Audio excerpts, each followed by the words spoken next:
Olá, investidor! Seja bem-vindo a mais um vídeo do canal Holder Grafista. Nesse vídeo aqui eu vou trazer uma análise histórica dos dividendos da Itaúsa, ok? Bom, se você tivesse comprado uma ação da Itaúsa, uma ITSA4, lá no início de 2013, você teria pagado por volta de R$ 6,69, sendo que nos 10 anos seguintes, ou seja, durante o ano de 2023 até o final de 2022, a Itaúsa pagou R$ 5,18 por cada ação. Ou seja, apenas com os dividendos que ela pagou, cerca de mais de 77% de todo o capital que você investiu acabou retornando para você apenas com esses dividendos. Então, acabou sendo um retorno bem interessante apenas com os dividendos. E, como nós podemos ver, no longo prazo, esses dividendos, eles têm sim uma tendência de crescimento nessa empresa, como nós podemos ver no gráfico ali aqui do meio da tela. E qual que é o histórico de dividend yield dessa companhia? Dividend yield, para quem não sabe, é basicamente os dividendos que a empresa distribuiu em um ano específico em relação à cotação das suas ações. Basicamente, os dividendos dividido pela cotação gera um resultado que é uma porcentagem. E daí, nós conseguimos ver qual que é a relevância desses dividendos que ela distribuiu em relação ao preço do mercado das ações. Bem simples. Eu trouxe um histórico de 1996 até 2022. Aqui já tem um ponto positivo. Ela pagou dividendos em todos esses anos. Aqui é um histórico de basicamente 27 anos. E essa empresa pagou dividendos em todos esses anos. Então já é um histórico muito interessante. Segundo ponto relevante é que esses dividendos foram crescendo, então é mais um ponto a favor da Itaúsa. E eu gosto sempre de fazer uma média desse dividend yield para identificar se historicamente o mercado precificou ela como uma boa pagadora de dividendos ou não. E qual que é o filtro que eu utilizo normalmente? Se a média de dividendos ficou em pelo menos 5%. No caso da Itaúsa, ficou em 5,25%. Então, é mais um filtro que ela acabou passando. Agora, esses dividendos dela são sustentáveis? E é claro que aqui tem um adendo, um aviso. A Itaúsa é uma holding. Então, o que acontece? Os resultados dela dependem dos resultados das empresas que ela investe. E daí, o lucro líquido dela ela calcula com base num cálculo contábil chamado de equivalência patrimonial. Ou seja, vamos supor que uma empresa que está dentro da plataforma da Itaúsa lucrou R$ 1 milhão. Supondo aqui, lucrou R$ 1 milhão e a Itaúsa tem 50% da empresa. Mesmo que aquela empresa não distribua esse 50% do total de lucro líquido dela para a Itaúsa vai contabilizar toda a participação que ela tem no lucro líquido dela mesma, entendeu? Ou seja, a empresa lucrou R$ 1 milhão e a Itaúsa tem metade dessa empresa. A Itaúsa vai contabilizar R$ 500 mil, mesmo se a empresa não repassar todo esse lucro para ela, entendeu? Equivalência patrimonial. Aí o que acontece? Pode ser que a empresa distribua dos R$ 500 mil, distribua 100 mil para a Itaúsa. Pode ser que distribui metades, 250 mil, entendeu? Por isso que assim, os dividendos que a Itaúsa tem, que a Itaúsa distribui, não depende dela mesma. Não depende dela mesma definir o payout. Depende das empresas ao qual ela tem dentro do portfólio aumentarem esse payout. E a Itaúsa, por sua vez, ela pode escolher se ela vai repassar para os acionistas ou se ela vai aproveitar para reinvestir no negócio e comprar mais participações em outras empresas, o que ela pode fazer também. Mas lá nos primórdios, lá no início, ela depende que essas empresas distribuam um payout razoavelmente bom. E aqui tem um ponto bem relevante também, que a maior participação dentro do portfólio da Itaúsa e que mais gera resultados dela é o Itaú. E o Itaú, nos últimos anos, ele tem pagado um payout baixo. Caso você esteja boiando que não sabe o que é payout, é quanto do lucro que a empresa está gerando, que ela está distribuindo para seus acionistas, ok? Isso é o payout. Mas bom, depois de toda essa explicação aqui, nós conseguimos entender esse payout aqui, esse histórico de payout, um pouco melhor.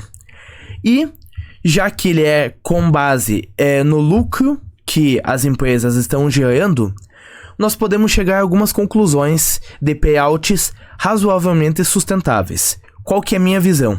Um payout de até 60% é bem sustentável, porque ainda sobra uma quantidade relevante ali do lucro para que a empresa possa continuar reinvestindo ou até mesmo comprando outras empresas e continuar crescendo e até mesmo fazer reservas de lucros, entre outras coisas.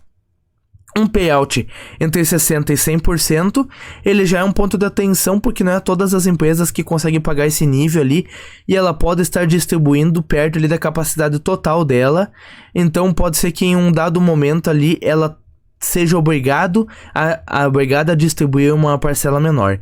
E, logicamente, um payout acima de 100%, ela está distribuindo mais do que o que ela está lucrando, e, portanto, é insustentável. No caso da Itaúsa, podemos ver que nenhum ano ela distribuiu mais do que 100%. Então, já é um ponto positivo.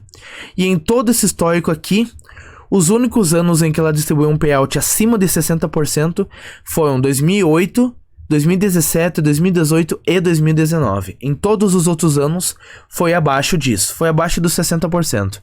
Então, em todos esses anos ali, os dividendos foram sustentáveis. Inclusive, nos últimos anos, 2020, 2021, 2022, como eu falei, a principal participação dela, o Itaú, diminuiu o payout, o que obrigou a Itaúsa a diminuir o payout também, porque, como eu falei, ela depende dos resultados, principalmente do Itaú. Então, nos últimos anos, os dividendos que ela tem distribuído são totalmente sustentáveis, dentro da estratégia da empresa, dentro do formato que ela atua, enfim, por aí vai. Será que corre algum risco desse dividendo ser cortado? Daí eu sempre gosto de trazer aqui a margem líquida da empresa, que é basicamente quanto de resultado que a empresa está gerando, quanto de lucro que ela está gerando em relação à receita total dela.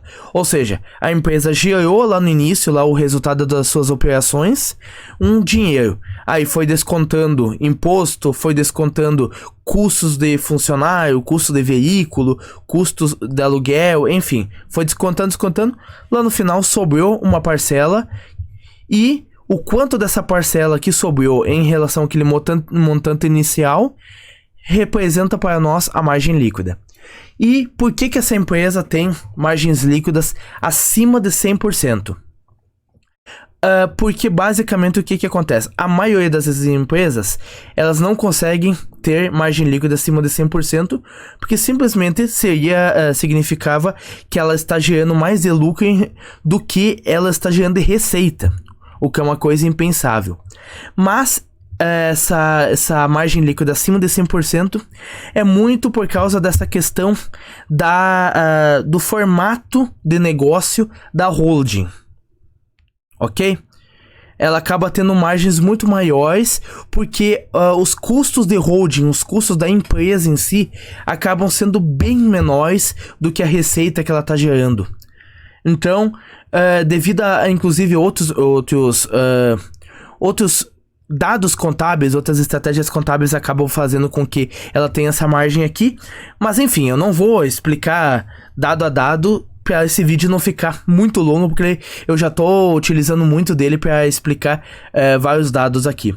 Mas de uma maneira bem resumida, já para terminarmos essa parte aqui, o que eu gosto? Uma empresa que historicamente possui uma margem líquida acima de 10%, numa média. E como nós podemos ver, no caso da Itaúsa, ela passa desse filtro com louvor. Aí, caso você quiser fazer um filtro mais aprofundado, seria bom avaliar com um pouco mais de atenção as empresas que ela possui dentro do seu portfólio, em especial o Itaú.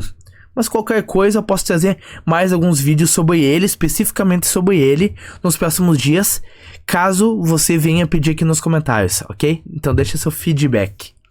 Bom, quando que essa empresa costuma anunciar dividendos? Além de outros pequenos dividendos que ela paga durante o ano, ela costuma fazer alguns dividendos maiores, anunciar alguns dividendos maiores nesses meses específicos de fevereiro, maio, agosto e dezembro, ok? Qual que foi a rentabilidade dos investidores nos últimos 10 anos se a gente não considerasse os dividendos? A Itaúsa, como nós vimos lá no slide de dividend yield, o dividend yield histórico, ela sempre foi precificada pelo mercado como uma boa pagadora de dividendos e ela sempre nunca falhou, ela sempre teve uma distribuição razoável e crescente dos dividendos, entre outros pontos. Então nós podemos chegar à conclusão de que provavelmente os dividendos tiveram uma relevância muito grande para a rentabilidade final do investidor. E de fato, a rentabilidade sem os dividendos ficou ali por volta de 187%, mas com dividendos saltou para 369%. Basicamente, os dividendos foram responsáveis por dobrar a rentabilidade de quem os reinvestiu na empresa. Então, é muito interessante que, como nós podemos ver aqui nos últimos dados do gráfico, aqui na última parte dele, mesmo com a empresa caindo de preço nos últimos meses, principalmente em relação àquele topo que ela atingiu lá em 2020, o reinvestimento dos dividendos está fazendo com que o investidor no momento atual esteja com a rentabilidade quase que no topo histórico. E detalhe, mais um outro ponto é que a Itaúsa diminuiu o payout devido ao Itaú, lembra? Então, nos últimos anos, ela diminuiu a distribuição de dividendos e ainda assim tiveram uma grande relevância para a rentabilidade final do investidor. Bom, depois de todo esse vídeo que acabei enrolando, fazendo um pouco mais de explicações do que normalmente eu faço, eu espero que ele tenha te ajudado. Se sim, eu peço que você deixe o like e se inscreva aqui no canal, que eu trago vídeos novos toda semana e estou com uma meta de manter a postagem de vídeos todos os dias aqui no canal. No dia de hoje eu estou um pouco gripado, mas estou utilizando os medicamentos necessários para que eu não deixe de gravar vídeos e deixe vocês na mão, ok? Muito obrigado por ter assistido até aqui, até o próximo vídeo, valeu!